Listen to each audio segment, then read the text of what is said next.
Oh yeah, burrow. Oh my goodness. Yeah, why didn't I do that sooner? They've begun burrowed time. Oh, Nintendo. That is amazing.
Hello.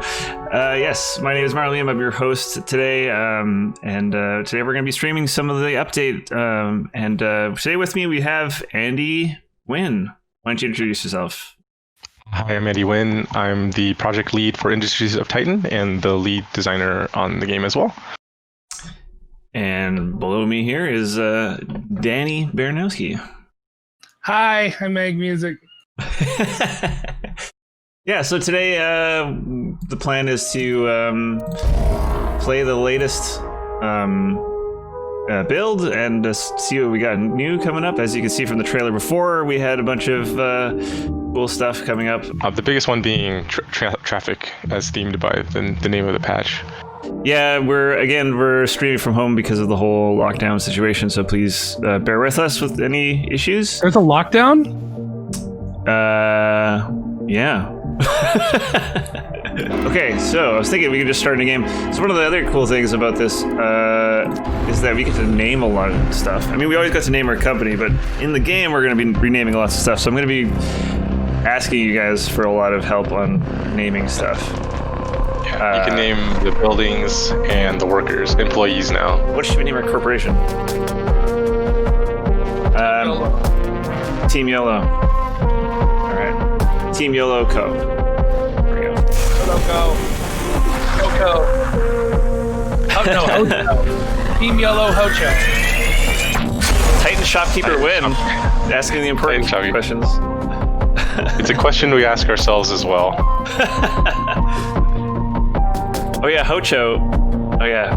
I don't know if anybody... Is this just me? I guess I abbreviated hot chocolate as Hocho, and then everybody was very confused at work. Hocho, yeah.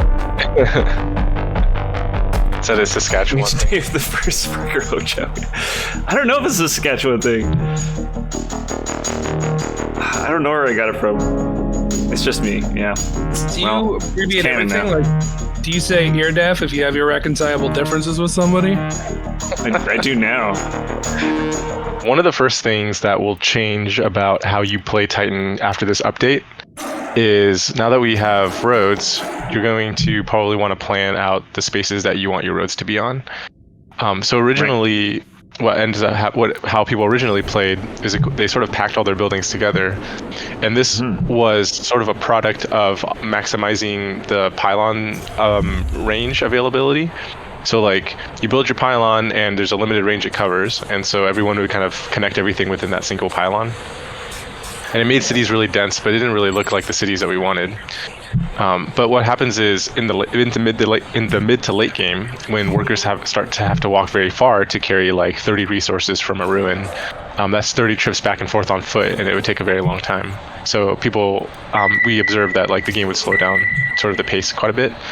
So now what you can do is you can use a truck to transfer resources at 5 times the rate to carry 5 resources versus 1 of the worker from A to B, and they'll use a road to travel that distance. So the roads take up a whole tile, so you have to consider like spacing out your building so you can have roads connect and touch every building.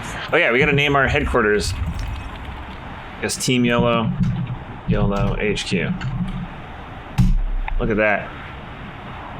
Here's in the little tooltip and everything. Feels good. Yeah, it does. Oh, we got to name some characters too. All right. Oh wait, are you using your fast transition option? I am using the fast transition. That's something we also added. So if people remember, like when you go into the building, you like physically fly into the building and fly out. Here's what it looks like before, which is a cool transition. But if you use it a lot, then you might get a little bit tired of it. So we added the fast camera transitions option here.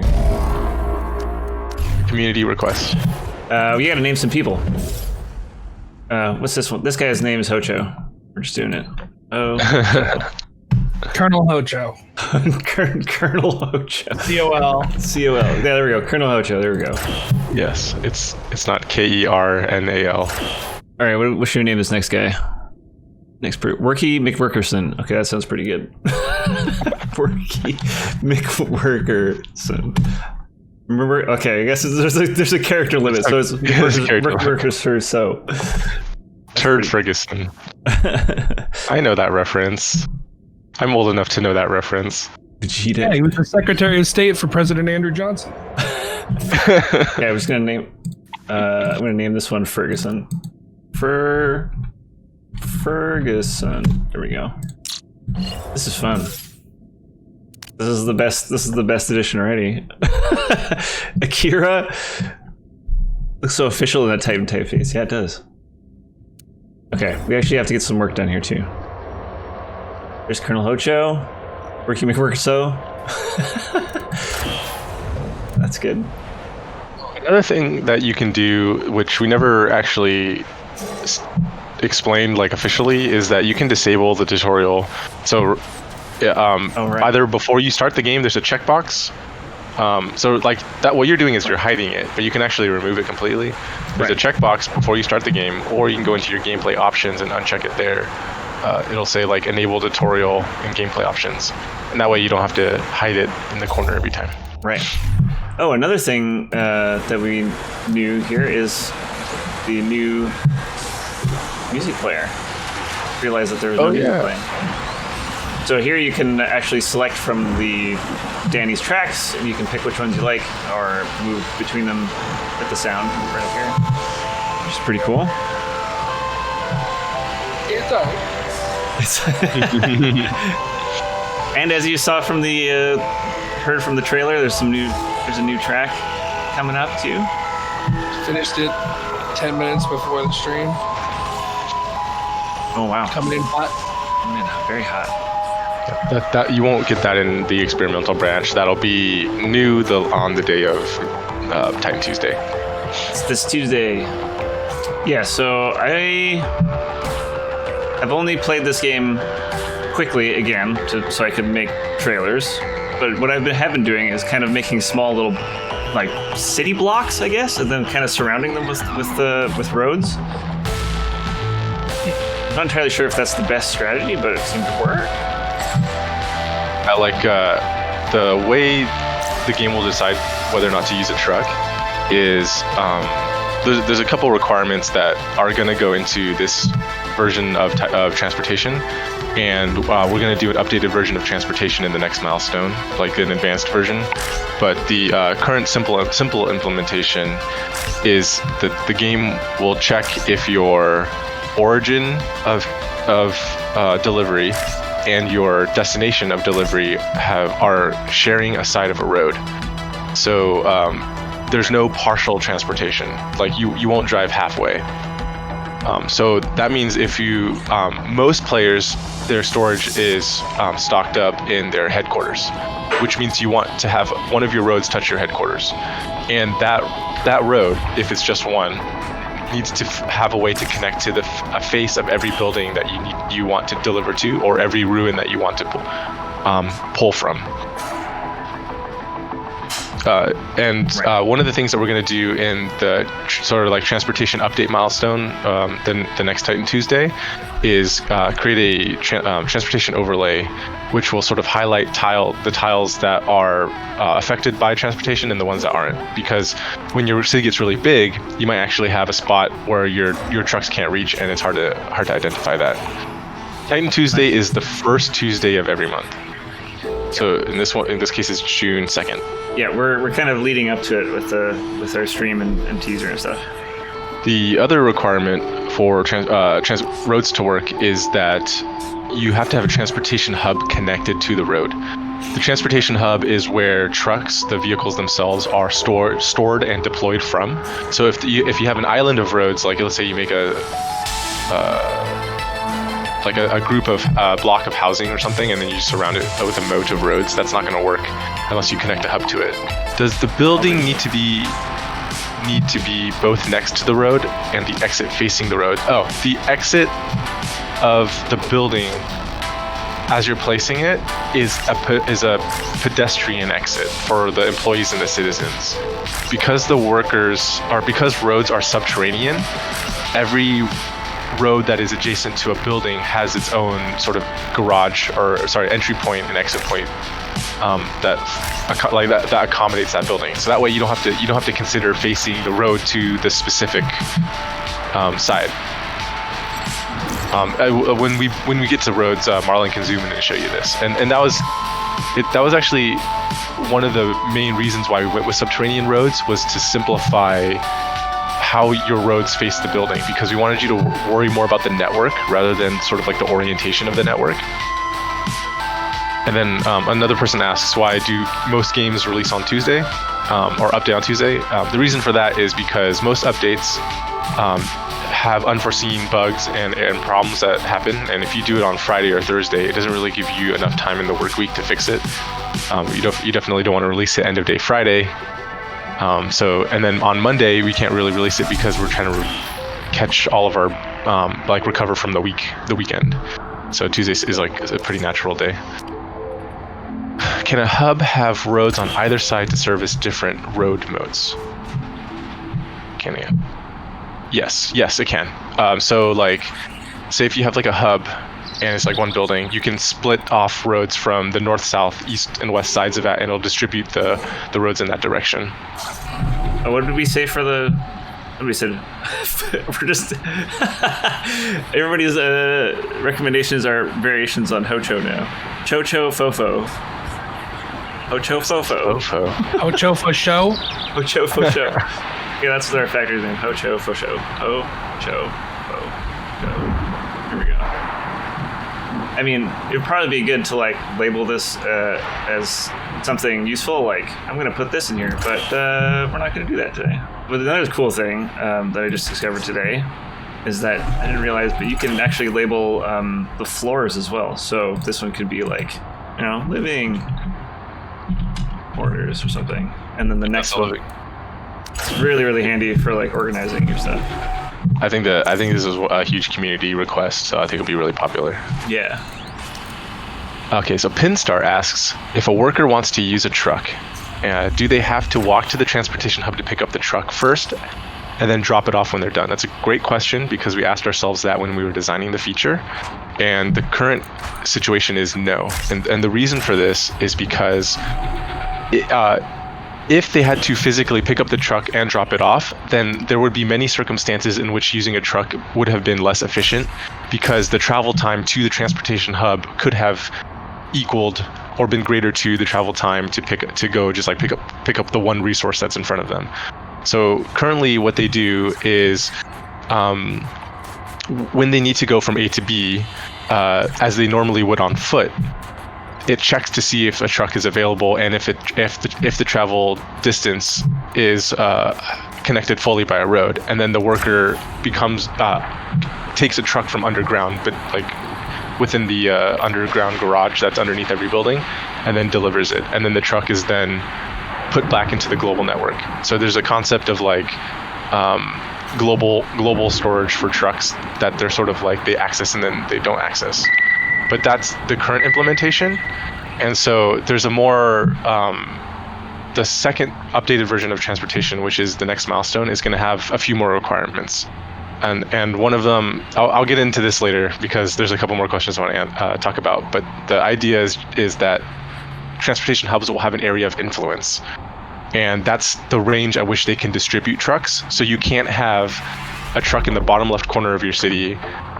You can't have a transportation hub in the bottom left corner of your city delivering trucks to the top right corner of your city from far away. It'll be very similar to like a pylon style system, but with a larger effective range because pylons are very restrictive right now. Okay. Yeah, just building a transportation hub right now.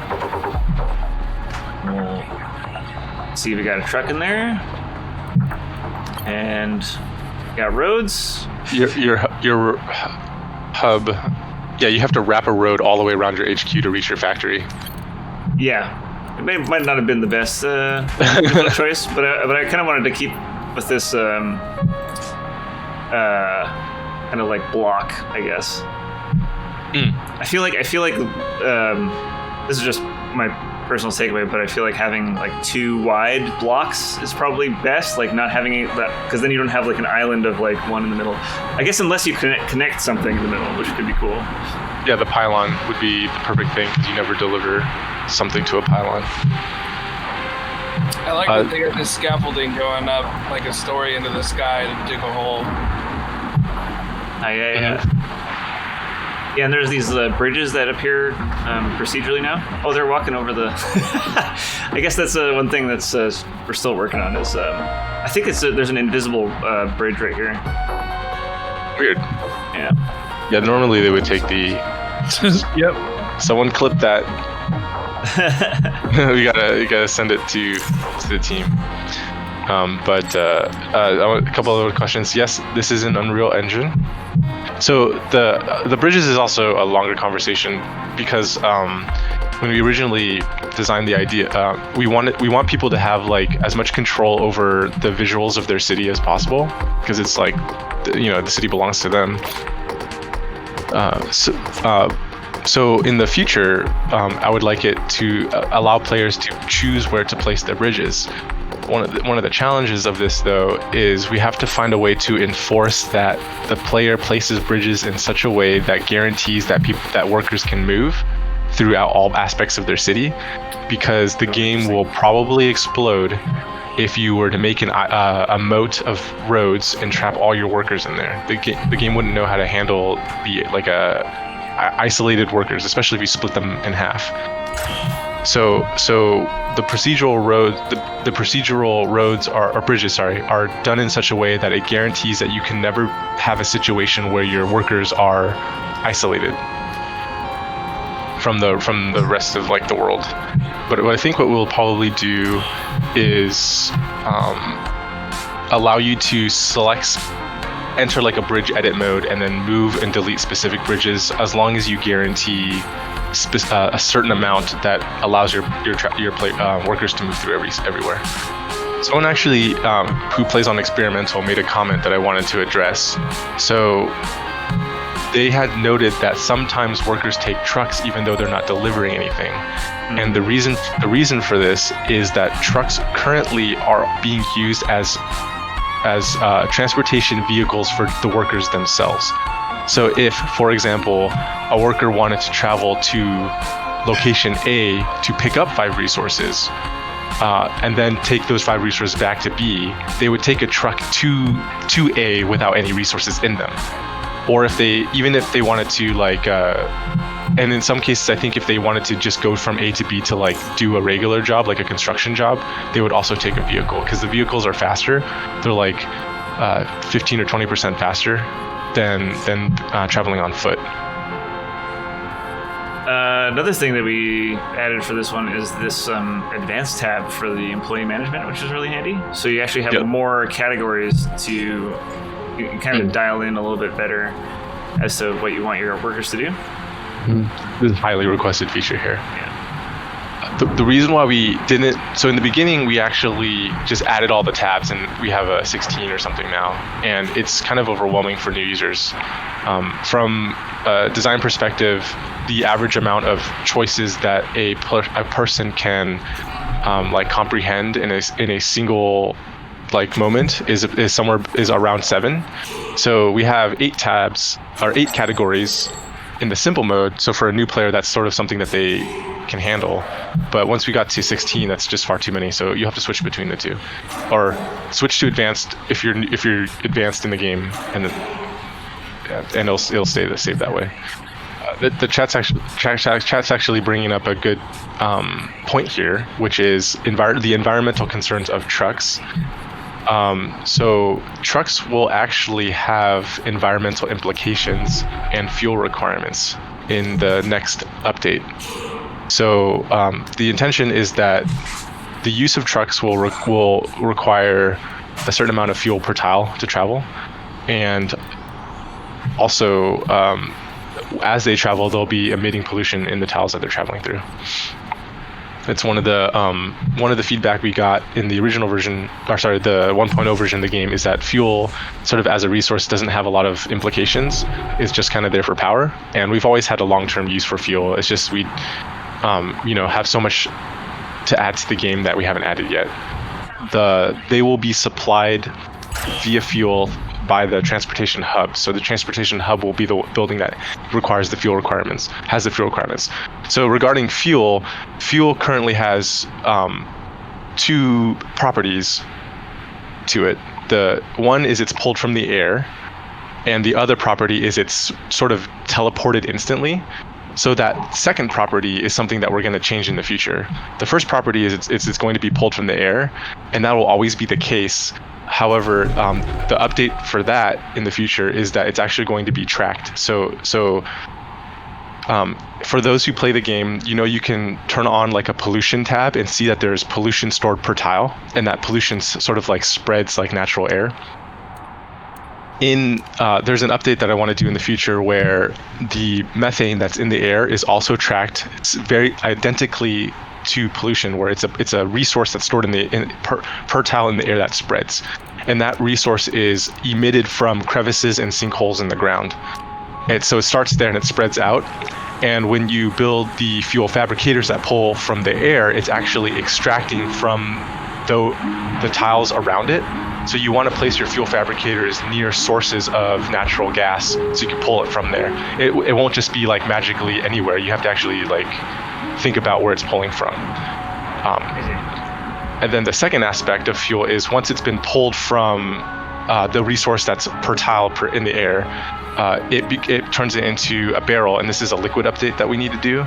So once it's in a barrel form, your workers will deliver it by hand like they do from location to location like they do with the resources now. Or you can do pipes throughout your city and inside your buildings to deliver it more efficiently. So like on the category list where there's like 8 different things that you could sort, or 18 or whatever, 16, there's at the very top is a bar that just says prioritize, and that's a special category that you can bump single jobs into that push it above everything else, and you can flag things as that prioritize category by clicking any individual job in progress and hitting the star. This includes like repairs and stuff like that too. So we have several questions about fuel since I started talking about it. Yeah, go for it. I can answer them sort of like as a group. Every type of like energy resource we have right now, I kind of have goals to give you alternative sources for them. So right now, your primary source of getting energy is by burning fuel. I'd like to explore like wind energy, solar energy, and nuclear energy at some point. And then similarly, we could explore alternative ways for fuel, but that's not something that I think is as urgent as energy, power and energy. Fire employees at attacking ships. Nice. It's the gig economy, man. Uber cannonball. Uber ammunition. I think we got some unnamed employees here. Hold on. Oh, we got Working McWork. So this guy's not named yet. What do we got? We need more names here. Harold Munch-a-Truck. I think we could do Harold. What is he? Munch-a-Truck. Munch-a-True. That's all I got. Harold Much-a-True. What is this? A Super Nintendo game? Why is there a character limit? Uber Eats. Uber Eats. Okay, we're naming Uber Eats. Uber Eats. Uber Eats is a good one. Also, another dystopian thing about Titan is that as soon as you arrive on Titan, you get another name that is chosen for you. when you're converted, Yeah, you get an employee name. You can't name Pop, can you? Can you name population? No, Not yet.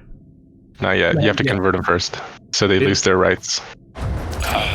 Mugman asks, will there be alternatives for waste management?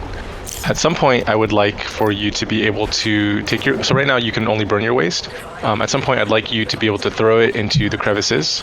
But as a result, it will poison the adjacent land tiles around it, or throw it into the lakes. And at that point, it'll make the water unusable, or not in a binary way, but there's like thresholds of toxicity within the water, and that's for the liquid update where I would like for players to be able to use the liquid lakes and repurpose them for what we're currently calling like jubilance, or it's a form of beverage that makes people happier on Titan. Jubilance. Yeah, that's Danny's idea. I love that. Yeah. It is? Yeah, he told me. I was like, well, I can't call them intoxicants because that's might be not appropriate. So we call them jubilants. I am so smart. You repurpose the liquid on Titan to make a beverage that people drink at night to become happier. Because when we have the happiness meter in the city, they'll need that. So anyway, my goal for the waste management is that way you can pollute by land, air, and sea, because then you can pollute the air by burning it, the land by throwing the waste into the earth, or the water. Jubilicious. Danny, your video isn't working. I don't know what happened. I had to toggle it, and now I'm just a pink mass of Star Fox boss face. Love that. It's fine. You ain't get to see me. What matters are my words, not my body, Marlon. Can you focus? Oh, right. Sorry. Right. That's a really good question by Kyleria. Will the devices require employees to work them change be applied for the ship's update, or will ship-only devices have that requirement at that time? It's kind of a necessity for us to add that. I think it might be a little bit of a shock to new people who are newer to the game, who haven't played the demos from PAX, but the generator and some devices were actually intended to have a full-time employee operate them in order to function. So the power generator building requires an employee, and likewise the devices do as well. And the purpose for this was that during combat, when you have your ships attacking each other, a point of vulnerability could be to attack the person operating the power generator to shut it down temporarily. So it would motivate you to put a sick bay onto your ship, so that if your operator gets low health, they can go heal up and then resume to operating the power generator.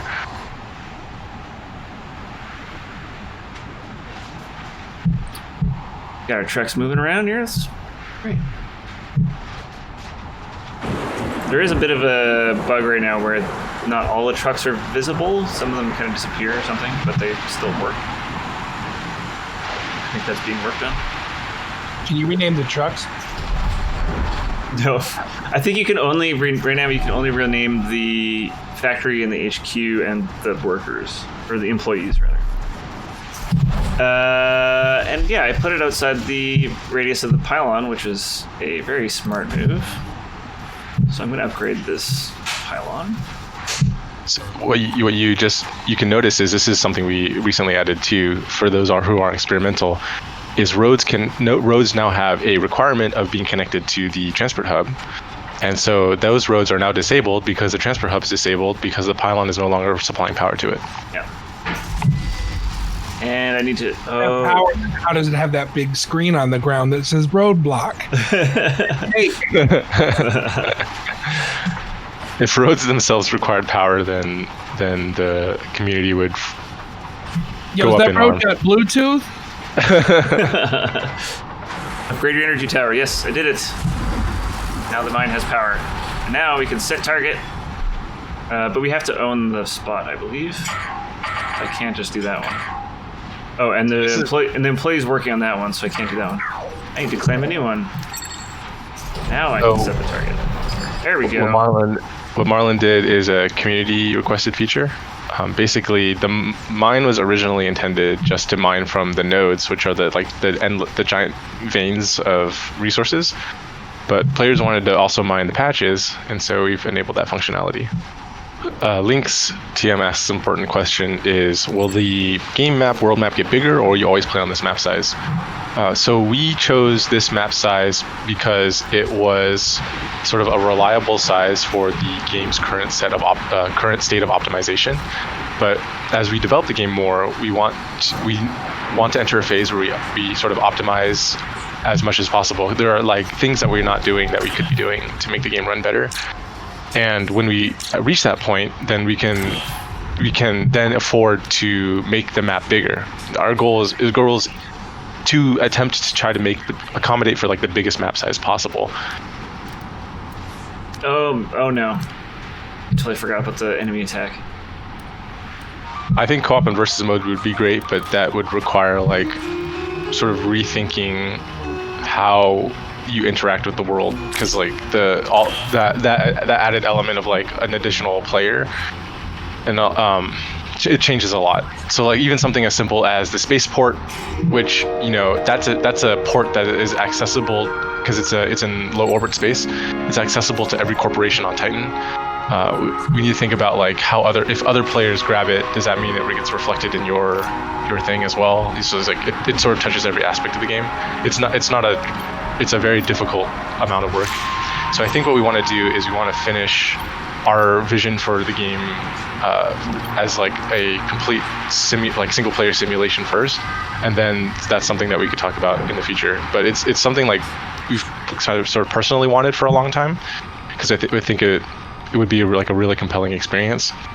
But there's just a lot of questions about how to approach that. I think one of them for me, like just as a designer, is like, how do you make a game that could be potentially many hours, like 20 plus hours, sort of still be fun as you play with somebody else on the map? Like most or majority of multiplayer experiences, I think, and co-op experiences, they have reasonable thresholds of like engagement, which is like anywhere from 15 minutes to like 30 minutes, or if you do like a raid, it's like several hours, but not with like the 20 plus or potentially 40-hour mark. So we'd have to implement like saving and making that natural to like save and resume and stuff. Valley Too Noisy, thank you for the compliment. The art is by Antoine Sarkarma and Nick Gunn. JJ's Game Time asks a question that's very commonly asked. It's actually in our FAQ, which is like the difference between devices and buildings, and like if you're a min-max player, you'll notice there's like an economic difference between the two. There's spatially devices are more efficient, or like even like mineral cost wise, devices might be considered more efficient. I think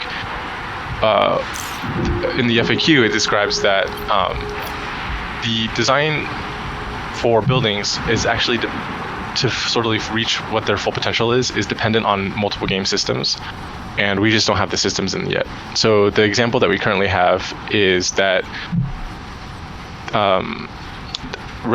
living habitat pods they hold 2 people, but they don't provide an attribute called pollution resistance. It's actually the most dangerous way to store somebody if you have a very polluted city, whereas residential buildings provide a small amount of pollution resistance, and if you upgrade it, that pollution resistance gets higher.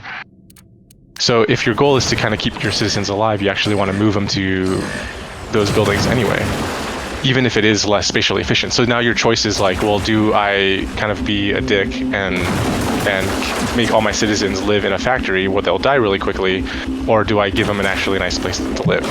So now you add the second element that we haven't implemented yet, which is our happiness meter. They're not going to be happy living in the habitat pod, so they're going to want to have residential buildings.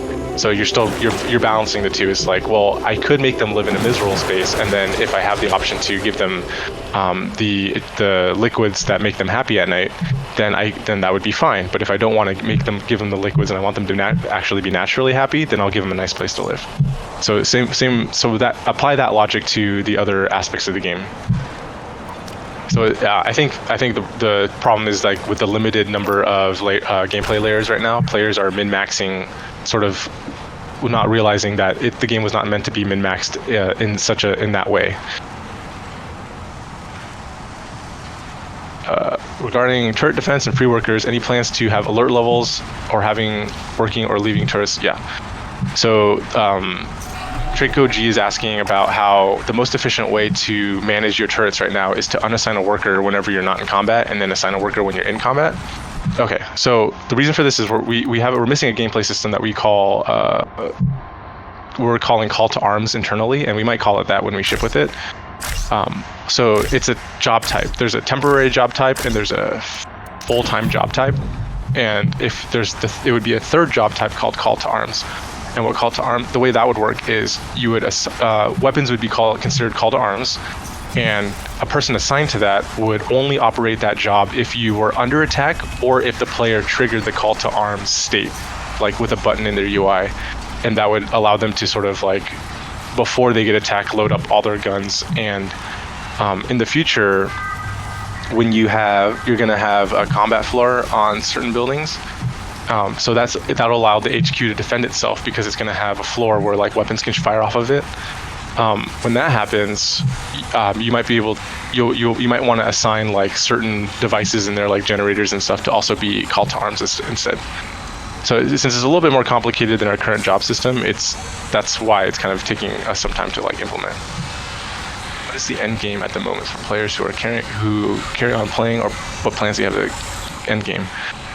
So we're not considering the end game in terms of like implementing it soon, because we are missing the sort of like moment-to-moment features that you need to be considering, which is populations, happiness and health, their requirements for like food and beverage and entertainment and their own personal income, sort of your city's reputation with the council, rival corporations that you need to go up against, various like game world events like weather changes and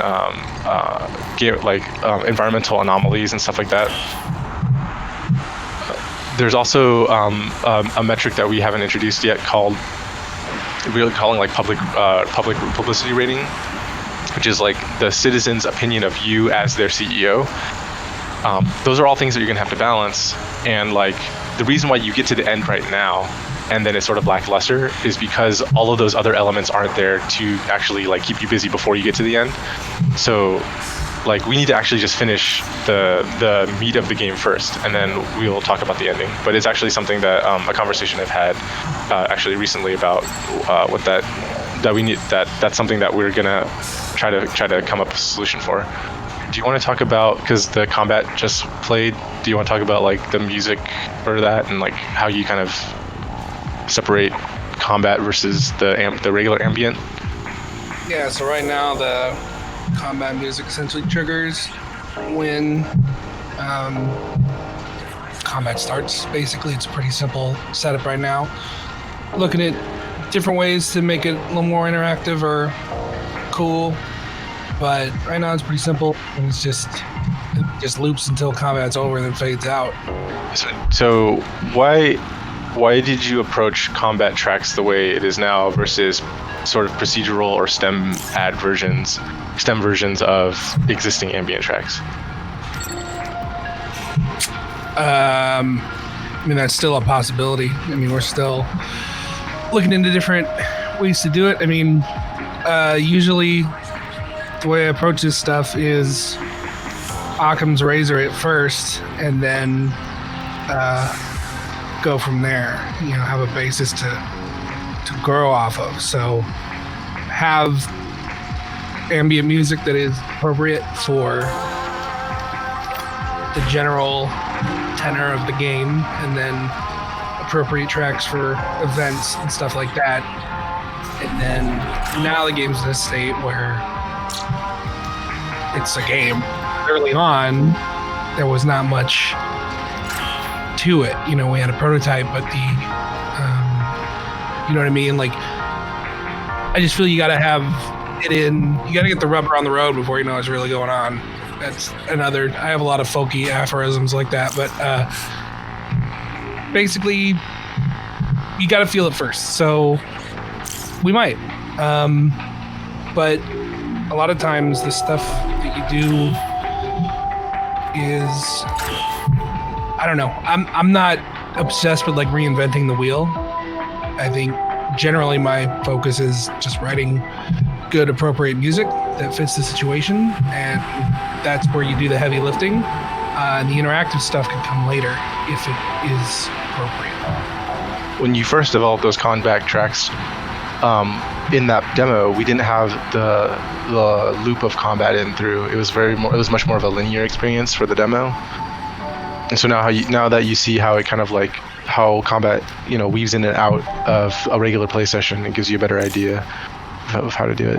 Yeah, because you don't really know the pace of the game early on. Yeah. Cool. So someone asks, will there be different types of guns? Yes. So I don't want to spoil, because that's like one of the coolest things. I think what we have planned for the weaponry is like some of the coolest reveals, and so I kind of don't want to spoil it. But I think I'll tell you our design goals. We want different types of weaponry in the city view as well as in the combat view. We want each of those weaponry to have different types of requirements to function properly. So requirements might be like, one could be very power oriented, one could be very manufacturing and logistics oriented, one could be very like worker oriented, something like that. We also want each of the weapons to engage with the opponent or enemy in a very different way. So turrets right now are really direct. Like, you know, it sees the thing it needs to kill and it kills it. I think some of the weapons that we have are they still achieve the goal of eliminating your enemy, but they might do it in sort of a different way. And it'll make more sense when we actually have combat be when you have the combat simulation in the game for you guys. So for those of you who saw the PAX demo, the combat simulation, the way it works is on the inside of each of the ships, there's a series, there's a set of systems that allow the ship to function. The engine lets the ship move. The power and fuel allow the ship to have the devices on it to have energy. The fuel actually is used by the engine to move. You have operators who man the cockpit and the various devices and the weaponry, as well as oxygen levels, so you need life support and stuff to sustain them. Let me just jump in real quick. I have a meeting with a music meeting. I gotta do a couple minutes. Oh, okay. All right. Thanks for having me. Thanks, Danny. Thanks for Danny. being on. Enjoy your time on Titan. We will. See ya. Okay, Marlon. What's up? Alexa is asking if you could click your transport hub so we can debug the invisible truck thing here. Hold on. I'm trying to debug the stream. There we go. Okay. Clicking on the transfer hub. But yeah, it says Part 3, Max 3. There's nothing there. There's none in. There's no trucks parked in the hub itself. Yeah. And when the trucks are deployed for transportation, they don't actually move either. Can you up? Didn't seem like they were. Yeah. We're implementing a feature, and like the number of features that we did for this patch was like pretty big challenge for us. Yeah. So we're hoping that we can use, after we get the feedback from deploying it, we can use that feedback to fix it after in the week after. Yeah. Be able to keep buildings working while supplies for upgrades are delivered before they switch off. Oh, I see what you're saying. Instead of you saying upgrade and then everything immediately shutting off, it's like you say upgrade and then only when they deliver the resources do they shut off. I think that's what they're asking. Interesting. Which actually Doesn't makes sense, but- wait. That's a good point. It doesn't need to shut off until it starts construction. Yeah. It's shutting off. Okay, I'm gonna put a note for that. Question from the architect: is it possible in the future to somehow rotate and move buildings that you've already built? Yeah, it's something we've already discussed. I'm just trying to remember where we stood at that. So this is a bit of an older conversation. Yeah, the reason why we wanted to do this is because sometimes when you connect your buildings, it connects in the wrong direction. So I think what we were going to do is like let you click anything, select rotate, and then choose the orientation, and then place it, and I think it would do the construction animation, but a really quick one. It would like make so the building just didn't flip like instantly. Right. It would actually do like the scaffolding. I think that's where we're at with that. That's good. Yeah, that's cool. Let people customize their city. I guess it's just a look thing, right? It's not necessarily. Yeah, it's a look. Well, there's a micro efficiency where every building has one side where the worker enters and exits. So if you're trying to save like a little bit of travel time, you could face things in a certain direction. Yeah, I figured why not. Yeah, I'm building roads anyway. It seems like the trucks aren't quite working properly today, but we're working on that. I'm going to build the roads anyway, as how I would have. Just because it looks cool, it makes it look like a city now. It's crazy how just adding this, you have to think very differently as to how you're placing all your buildings. Really fun. Yeah. I suspect every miles like Titan Tuesday, players are going to probably want to start over because you'll have to rethink. With just the new features, you just have to rethink how you want to do things. For example, population right now is just like you don't consider a lot of like what they need, and so once you actually need to consider their happiness and stuff, pollution will be a bigger factor than it is now, and the need to like give them jobs and stuff will be a bigger consideration. Right. Yeah, that's going to change things a lot. Yeah. Oh, am I using too much? Oh no. Okay, what's better? Is it better to upgrade an energy plant or to build a new one? Probably just everything's gonna shut down. I'm gonna prioritize that. Okay, there we go. Yeah, I'm still trying to figure out exactly how to leapfrog energy, because like when you get to the point where you need more energy, it's like you need another fuel tank, and then you need to build another energy building, and then it's an interesting problem. Which sounds like it's going to be a lot more interesting once you get all those like fuel mechanics and stuff in there. It's going to be crazy. Oh right, you have to deliver the fuel. Yeah. Well, like one thing I want to do too is like there are so many. The game has so many like conveniences right now that actually won't be as convenient. So like the turret has infinite ammo, and you just build it and kind of like forget that it's there. So I think ideally what I would like to do is require you to manufacture the ammunition inside of a factory. So this would be a case of a device that doesn't have a associated building. So the device can only be built inside of factories that then convert resources or materials into ammunition, and then that ammunition needs to be stocked into the turret. So then you'll have to consider the logistical element as well as like the fact that the ammunition is finite.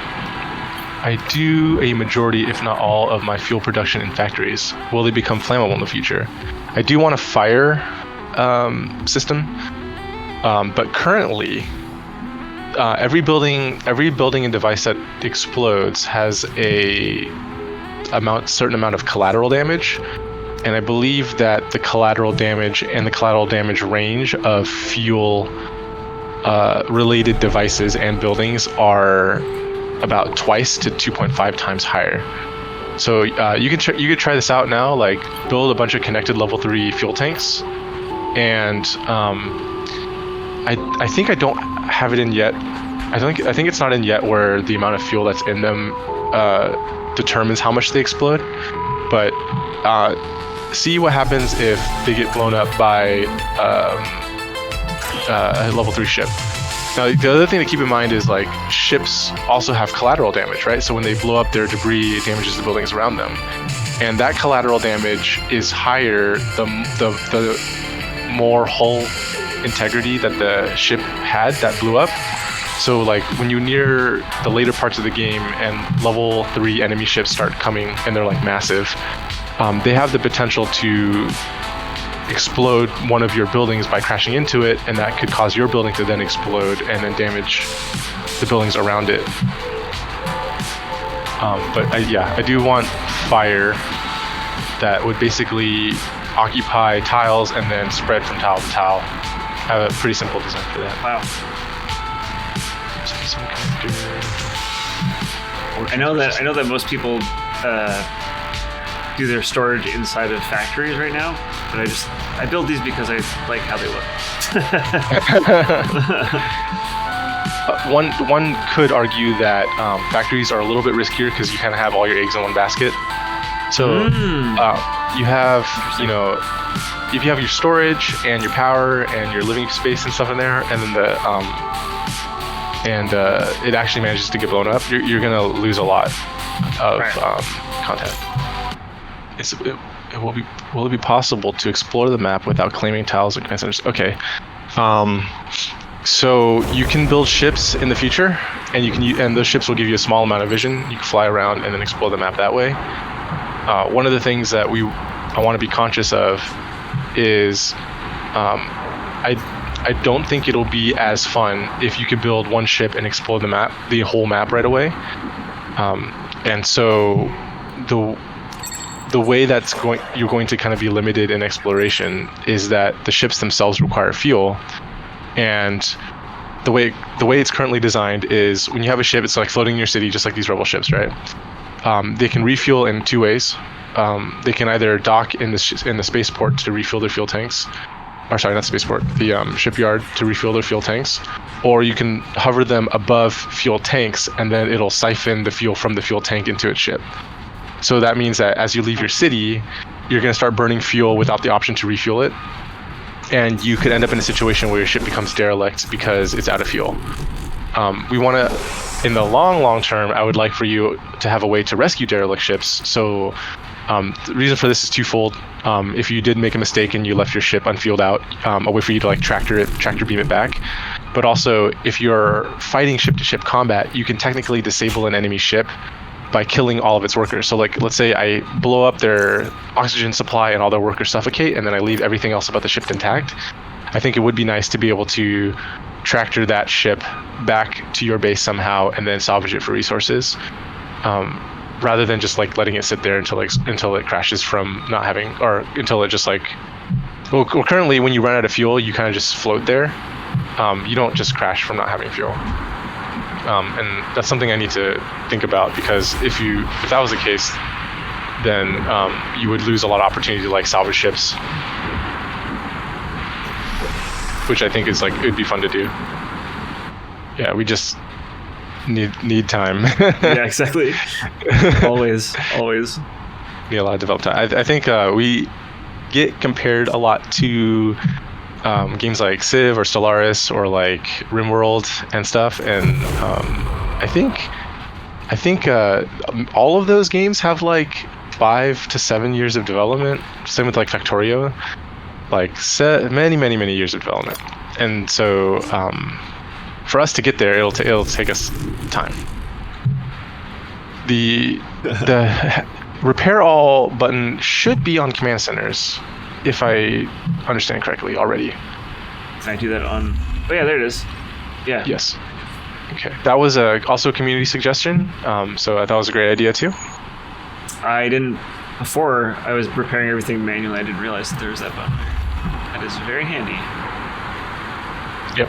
Yeah, I love seeing like the comments on the forums and stuff where they're like, "Can I get X?" and it's like already on experimental, because then it's like, yes, you will get X, and it's we're listening. The forums like have like a good chunk of the forums will have it, and people will respond on the threads are like, yeah, they already did that, because like we have so like with the limited amount of time that we have and the development team that we have, we're balanced. It's a balancing act where we listen to the players' feedback because they're the ones who are playing the most and know what the game needs, and then also executing the team's vision for the game, because the game is very, very ambitious, and we're only scratching the surface here.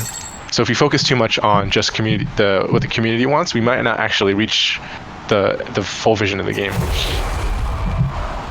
Yeah, please go. Yeah, if you noticed before, this is the new forums that we have here, and highly recommend you check it out. A lot of stuff going on in here, and the dev team is very active. To our community manager Maddie and our QA lead Alexa.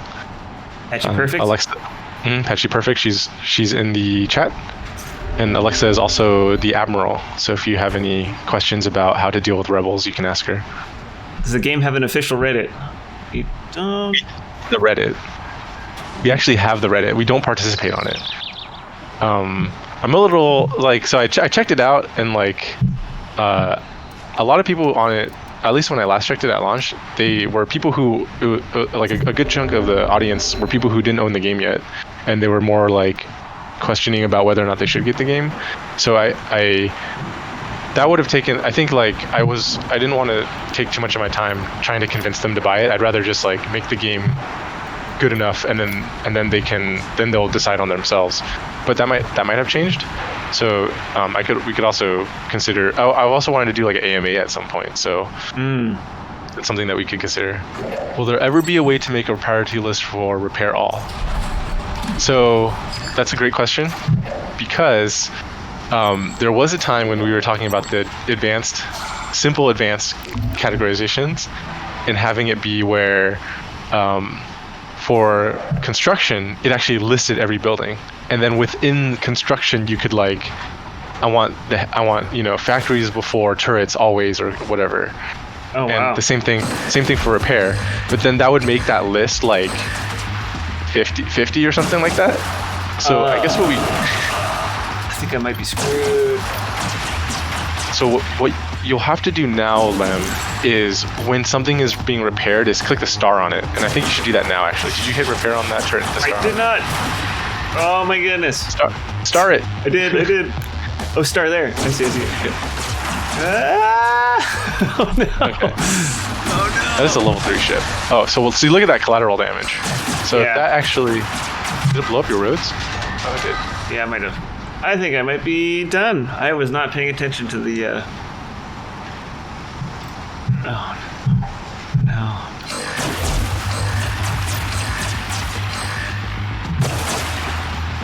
Come on, build that turret. Rip. Oh, not my smokestack.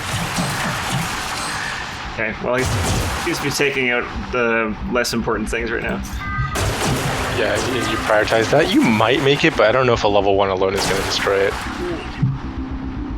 You might want to consider the second one. Just in case, yeah.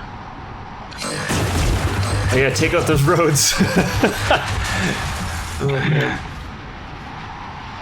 That spawned a big ship. Is this your second wave? Third wave? This is only the second time I've been attacked. That's like a level 3. Oh, so a little bit of insight. There's a AI director that determines the strength of the enemy's attack on you. And so the better that you're doing economically, the more aggressive that vehicle's going to be, that enemy's going to be. Yeah, I think so. You were doing great. I think I was doing really good, and then I just wasn't paying attention to. Oh yeah, he's taking all my roads now. Okay. So it's what we could do is make it so. Oh, not my. Oh no. when the music kicks in when the ship is about to come, so that you would have been reminded of it sooner. Yeah, that would have been good actually. I think I didn't even have this tab open. It wasn't even. I think it gave me a warning. I didn't really notice. Oh yeah, burrow. Oh my goodness. Yeah, why didn't I do that sooner? Yeah, go. Down. Burrow, I totally forgot about that one. Although to be fair, he was only taking out my my roads, and now he's gonna go for my HQ. So I kind of bought my HQ a bit of time.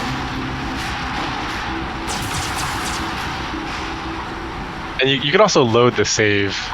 That's true, I could. Before you get attacked. Although I kind of want to see if I can get through this. Okay. Because this thing's almost done. Man, I feel like you lost half your city. It's not so bad. I lost most of my roads. Living on burrowed time. Oh, Nintendo, that is amazing. Well done. Worker. Hey, worker, get in there. It has power. Get in there. I think it does. Yeah, it's got power. Worker, seriously, get in there. Next Rebel update, for sure. Yeah, we might do that. Living on burrowed time. I love that.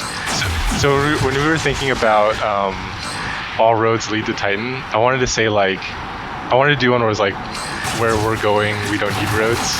But then the whole point of the roads. You need roads, yeah. So it doesn't make sense. I just really like Back to the Future. Yeah. Okay, repair. Star.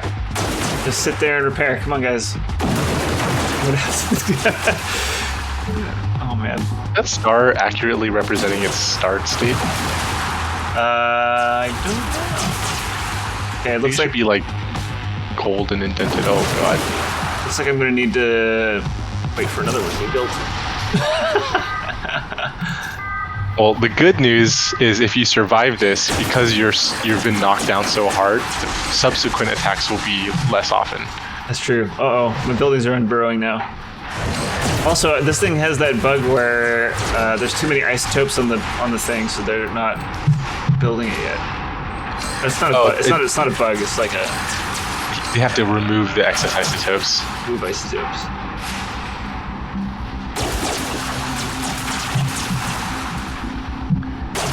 You're gonna live, man. I don't know. I think you're kind of boned. Yeah, I think so. At least he's not blowing up your HQ. I feel bad. This is like hours of work. I think you just should I nerf the difficulty? I don't know. No. But the thing is that if I had been thinking about it, I would have built another turret. But I just like totally forgot. I was just having so much fun building my city up.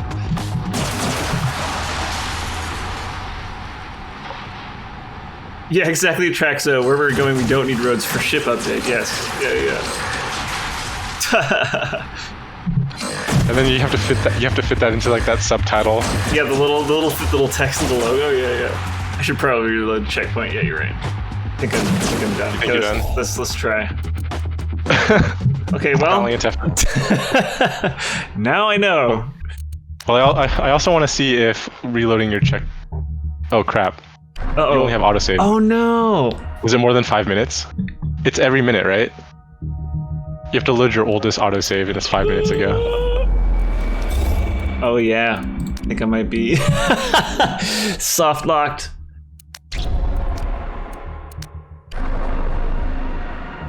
Okay, this is my oldest save. Let's see. I feel like you're getting attacked for more than 5 minutes. Yeah. F. Yeah, I think. F. Press F for respects. Yeah. Oh no. Okay, I have an idea though. I'm gonna just build another turret. Somewhere where there's not those. Okay, how many? Oh yeah, you can pause. That one has isotopes on it. I'm gonna try building it here. So the autosave frequency is 1 minute by default, and that's because in the beginning, when we had more crashes, you wanted to not lose as much progress as possible. But we have fewer crashes now. Right. So Hey, Apotheosis. You're here just in time for me to watch me get demolished by the rebels. Hey guys, prioritize this. Go, go, go. You need multiple turrets. I think if I can get this turret up. Oh, I gotta burrow again. Burrow. Burrow multiple turrets and then hope that. Okay. So, well, the thing is, he's gonna start targeting your unburrowed objects. Oh right, my level 1 connected. Right. Hey, congrats on the purchase, Apotheosis. Oh yeah. If you don't want to spoil anything, go play. Not stream. So JJ's game time says that the autosave frequency needs to be high because it still has freezes and crashes. Okay. Wait, well, what? you always have the option to change the amount. What happened here? Did he blow up my? What? What happened? Oh no! Because he blew up the factory, which was housed the minerals that I think were going to be used for the turret. Then while I was building the turret, they no longer had access to it, so now I can't build the turret. Okay. Reloading. I think I know what I have to do, though. I also need to save the game. Just do that. There's a lot of things that I did wrong with this playthrough. We could have increased the number. We could have increased the number of maximum autosaves. It's at 5 right now. We can make it like 20. Oh. Okay. Might be able to.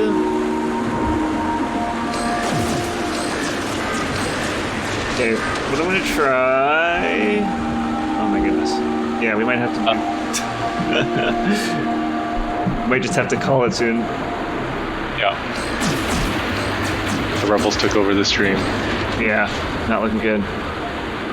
Okay, so Trico asks, Oh, are there any plans for other defensive structures than turrets, like deflector shields, anti-missile missiles and stuff? Yeah, absolutely. Don't worry. Okay, now he's attacking my HQ.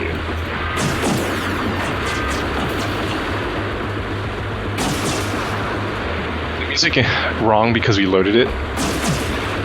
Yeah, I noticed that there's this thing that sometimes the music would play twice. I'm gonna get a guy to go into the turret now.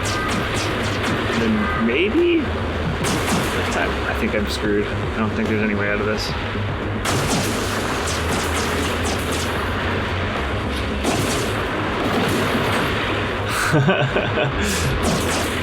Go, little turret, go!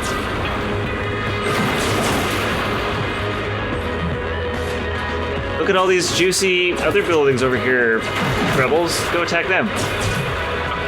When a rebel is generated, they are given a defensive profile, which is like random between like 1 and 100. And what that means is if it's at 100, it'll immediately respond to whatever's attacking it. And if it's 0, it will never respond to whatever's attacking it. So when it's like on some spectrum, it means like the more you harass it, the more it's likely to actually attack back. And I think this one is highly defensive. I might be able to do this. Oh no, it's gonna blow up the guys. Deliver the last. Come on. They have to deliver these. Yes. Are you repairing? Repair all? Oh right. Yeah. Repair. Did you just repair all? Repair all. Oh, there's no star for repair all. Well, I guess you can't just jump all of them. Yeah. You only have 13 workers too. Can I convert a couple? Let's see what that happens. I hope you didn't have good stuff in that factory, man. That's my storage. I'm not. As soon as this factory goes, then I won't be able to build this. I bet. Okay, so that leads me into a feature that we're going to probably get in the next update, which is Rubble.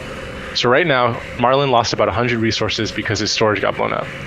In the future, whenever the building gets blown up, it's going to calculate the number of resources that were put into that building, either via storage or via the cost of that building, and then generate a pile of rubble on the ground. That rubble can then be salvaged, and a fraction of your resources can be returned to you, something like randomly between like 30 and 60%. So you won't lose everything. You just have to assign your workers to salvage what's been destroyed. And you can't. The downside is you can't build on it until you've cleaned up that rubble. Let's go for the road. Let's go for the road, Rebel. Come on. Yeah, do that. Yes. But get in that turret. Get in like there. So invested.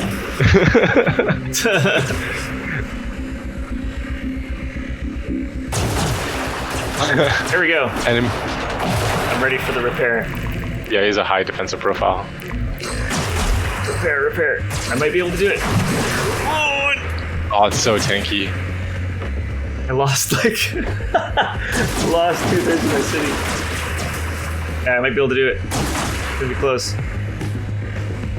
So another way that you would have been able to do it is the ship's on fire right now, but the ship's not actually taking fire damage.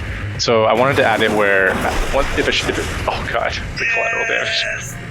Once the ship is on fire like that, it'll actually start to take down its own health over time. That was really intense. Gee, thanks. Oh man, You did it. You saved 25% of your work. I love how they left all the important part. Like I don't have to build my energy plant again. Yeah, almost built my filter on turbine. Nintendo, is that true that if you dismantle a building, it doesn't return your upgrade costs? Because it should return everything. If I was not aware of that, I will make a note. Oh, okay. Whew. Well, the great rebuilding begins. Oh man. Okay. Well, we could probably call the stream soon anyway. Probably don't want to watch me like rebuild the whole thing again. Thanks, everybody. We did it. Thanks for joining us. We did it. Thanks for the questions. They were all really good, and I hope that you are satisfied with the answers. So I'll see you in a few months where we can revisit these questions and see what else you have. Yeah, that's right. Yeah, so these Titan Tuesdays are going to be happening the first Tuesday every month. Plan. And we're going to be doing this sort of same structure where we're going to release a teaser with a bunch of the features and then the stream today. And then we're going to do a VOD of the stream on Monday and then the actual release on Tuesday. That's kind of the structure of it. So stay tuned after the weekend for the actual launches of the on main and stuff. So yeah, thanks everybody for checking it out.